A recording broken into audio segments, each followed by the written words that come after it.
नमस्कार। आप सभी का बहुत बहुत स्वागत है। आज प्रस्तुत है बहुत ही प्यारा कलसा गोठाई गीत। कौने रंग के कलसा कवने रंग पानी जी, कौने रंग के कलसा कवने रंग पानी जी, कौने रंग के साथ सुहागिन कलसा गोठावे आई जी, कौने रंग के साथ सुहागिन कलसा गोठावे आई जी।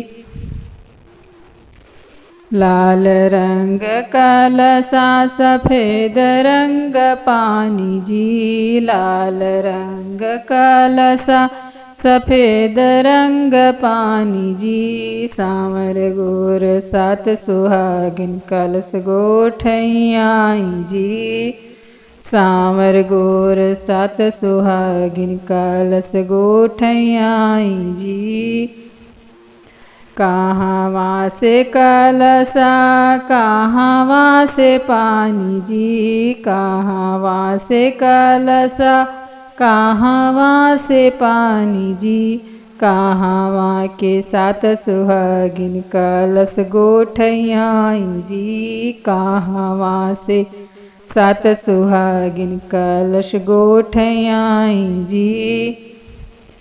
कुम्हारे घर के कलसा गंगा जी के पानी जी, कुम्हारे घर के कलसा गंगा जी के पानी जी, जनकपुर के साथ सुहागिन कलश गोठई आई जी, जनकपुर के साथ सुहागिन कलश गोठई आई जी।